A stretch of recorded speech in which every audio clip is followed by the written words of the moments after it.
Hello aspirants, welcome to the strategy series of day 93। तो आज हम हमारे डे 93 के जो टारगेट्स होने वाले हैं हम इन्हें डिस्कस करेंगे।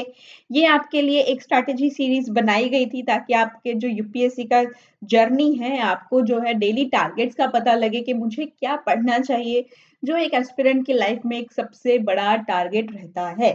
और यहाँ पर हर एस्पिरेंट जो है वो कंफ्यूज हो जाता है कि मुझे अपना डे कैसे स्केड्यूल करना है। तो इस स्ट्रैटेजी के थ्रू मैंने आपका ये कंफ्यूजन दूर किया था कि आपको डेली टारगेट्स दिए जाएंगे, आपको उन्हें फॉलो करना है और अपनी प्रेपरेशन जर्नी को कंटिन्यू रखना है। तो ये प्रेपरेशन जर्नी आप लोगों के लिए बनाई गई थी, बेनिफिशियल है और यहाँ पर आपका फाउंडेशन भी बिल्ड हुआ है। फाउंडेशन हमने कैसे बिल्ड किया? फाउंडेशन हमने एनसीईआरटीज को अपना बेस बना करके जो है यहाँ पर इस्टेब्लिश किया था। तो यहाँ पर आपका फाउंडेशन भी बिल्ड हुआ, बेस भी स्ट्रांग हुआ by reading the NCERTs and we have shifted towards references now. References के ऊपर हम शिफ्ट कर चुके हैं। बेस यहाँ पर आपका अच्छा बन चुका है और साथ के साथ आपको कॉन्सेप्ट्स की अब क्लैरिटी भी आ चुकी है। कॉन्सेप्ट्स की जो क्लैरिटी है वो सबसे ज़्यादा ज़रूरी है। कॉन्सेप्ट जब क्लैरिटी आ जाती है तब आप ज़्यादा क्वेश्चंस को सॉल्व कर पाते हो, क्योंकि आप जो चीज़ें होती हैं उन्हें आइडेंटिफाई करना स्टार्ट कर देते हो। तो ये सब चीज़ें अभी आप सॉल्व करना आपने स्टार्ट कर दिया होगा। तो चलिए आज के जो टारगेट्स हैं डे 93 के, आज हम उन्हें डिस्कस करते हैं। तो डे 93 के हमारे जो टारगेट्स हैं वो क्या होने वाले हैं? एनवायरनमेंट की आपको एक क्विक रिवीजन करना है। एनवायरनमेंट बहुत इंपॉर्टेंट एस्पेक्ट होता है इन प्रीलिम्स, क्योंकि 15 टू 16 क्वेश्चंस आप एक्सपेक्ट करके चलो कि आ सकते हैं डायरेक्ट एनवायरनमेंट से। एनवायरनमेंट को करंट अफेयर के साथ रिलेट करके 15 टू 16 क्वेश्चंस आ जाते हैं। तो ये एक आपका बेनिफिशियल पॉइंट है। एक डायरेक्ट क्वेश्चंस यहाँ से आ रहे हैं, एकदम आपका एक स्टैटिक पोर्शन है, एक इतना बड़ा सेगमेंट है आपका एनवायरनमेंट का, यहाँ से क्वेश्चन ज्यादा आते हैं। करंट के साथ रिलेट करके ज्यादा क्वेश्चंस आते हैं, तो इसे टारगेट करने का ज्यादा कोशिश कीजिए। एनवायरनमेंट को अच्छे से कीजिए, इसे इसकी आपको क्विक रिवीजन करनी है। मॉडर्न हिस्ट्री का आपको जो है स्पेक्ट्रम बोला है फॉलो करने के लिए। इसका चैप्टर नंबर 30, 31 एंड 32 आपको रीड करना है। करंट अफेयर्स के लिए मैंने आपको मंथली मैगजीन बोला है।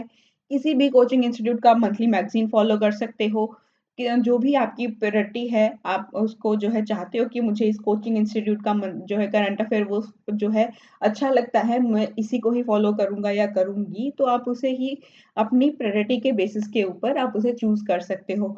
नंबर ऑफ ऑप्शंस अवेलेबल पड़े हैं मार्केट में, आप उन्हें उठाएं और अपना जो है मंथली मैगजीन को आप उसे रीड कीजिए। बस 1 वीक में 1 मंथ का जो करंट अफेयर है वो आपको रीड करना है। तो न्यूज़पेपर के लिए मैंने आपको पहले ही बोला है कि द हिंदू या इंडियन एक्सप्रेस में से आप किसी भी एक न्यूज़पेपर को फॉलो कर सकते हो जो भी आपके एरिया में, आपकी लोकेलिटी में आसानी से आपको मिल रहा है, और उसे बस आपको जस्ट रीड करना है। आपको देश दुनिया के बारे में पता चले कि क्या हो रहा है in and around the world. तो अभी तो बहुत ज़रूरी हो चुका है, जैसे कि आपको सबको पता है कि इंटरनेशनल लेवल के ऊपर अब सब चीज़ें कैसे चल रही हैं। तो वो सब चीज़ों के लिए आपको न्यूज़पेपर पढ़ना अभी ज़रूरी हो चुका है। सी सेट के लिए आपको जो है आपके रिवाइज करने हैं वीक टॉपिक्स। तो आपको अपने जो वीक टॉपिक्स हैं आपको उन्हें उठाना है और उन्हें ही रिवाइज करना है। तो एक बार दोबारा से जीएस का पोर्शन देखते हैं यहाँ पे। एनवायरनमेंट को आपको क्विक रिवीजन देना है, क्योंकि ये एक बड़ा सेगमेंट है, यहाँ से क्वेश्चंस आते हैं। ये इंपॉर्टेंट है, करंट के साथ रिलेट करके क्वेश्चंस पूछे जाते हैं, तो ये इंपॉर्टेंट हो जाता है। मॉडर्न हिस्ट्री के लिए मैंने आपको स्पेक्ट्रम बोला है। इसका chapter number 30, development of education. Chapter 31, peace and movement 1857 to 1947। Chapter number 32, the movement of working class. तो ये तीनों जो चैप्टर्स हैं वो आपको स्पेक्ट्रम में से रीड करने हैं। और सी सेट के लिए मैंने आपको बोला है कि आपके रिवाइज करने हैं आपको वीक टॉपिक। जैसे आपको नंबर सिस्टम जो है अगर वीक लगता है, मुश्किल लगता है नंबर सिस्टम, तो आप नंबर सिस्टम को कीजिए। अगर आपको लगता है कि आपके जो टॉपिक हैं, अगर लॉजिकल रीजनिंग में से either the that is the clock और डिस्टेंस एंड डायरेक्शन और रैंकिंग और सेल्फोजिज्म्स या कोई भी टॉपिक आपको लगता है कि यहाँ पर मेरा वीक है, तो आप उसे जो है रिवाइज़ कीजिए। तो क्वांट में से आपको नंबर सिस्टम के ऊपर ध्यान देना है और आपका जो है सबसे बड़ा सेगमेंट जो होता है, एक डाटा सफिशिएंसी का भी आ जाता है। यहाँ इससे भी आप रिवाइज़ कर सकते हो क्योंकि ये वीक टॉपिक्स जनरली हर एस्पिरेंट के रहते हैं। जो जो है हमारे जो साइंस बैकग्राउंड से नहीं होते हैं, उनके लिए ये ज़्यादा है। इंजीनियरिंग से आते हैं, उनको ये सब चीज़ें आसानी से आ जाती हैं, लेकिन अगर कोई इस बैकग्राउंड से नहीं होता है, तो उसे दिक्कत आती है नंबर सिस्टम वाले टॉपिक में।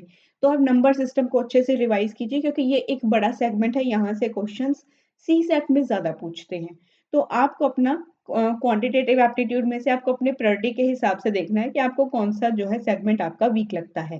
क्वांट का सेगमेंट वीक लगता है या रीज़निंग का वीक लगता है, जो भी उसमें से सब टॉपिक आपको वीक लगते हैं, जस्ट वो आपको यहाँ पर रिवाइज़ करने हैं। तो ये हैं हमारे डे 93 के टारगेट्स एंड आई होप कि आपने अपने डे 92 तक के जो टारगेट्स हैं, आपने उनको अचीव कर लिया होगा। और अगर आज की ये वीडियो आपको अच्छी लगी हो, तो इसे शेयर ज़रूर करना। Do subscribe the channel. Thank you so much for the love and support which you show towards my channel. और अगर आपको कोई भी दिक्कत आ रही है, आपकी प्रिपरेशन के रिगार्डिंग या आपको कोई प्रीलिम्स के रिगार्डिंग आपको कोई कन्फ्यूजन है या कोई और भी आपको जो है प्रॉब्लम आ रही है किसी सब्जेक्ट में, पर्टिकुलर किसी सब्जेक्ट में, हिस्ट्री के अलावा कोई अगर और सब्जेक्ट में आपको दिक्कत आ रही है, तो आप मुझसे डायरेक्टली कनेक्ट कर सकते हो। I will try to solve your problem ताकि आपकी प्रिपरेशन की जो जर्नी है वो अच्छे से चले और आप अपने टारगेट 2026 का जो टारगेट है उसे अचीव करें। Thank you so much once again. Keep learning and keep motivated.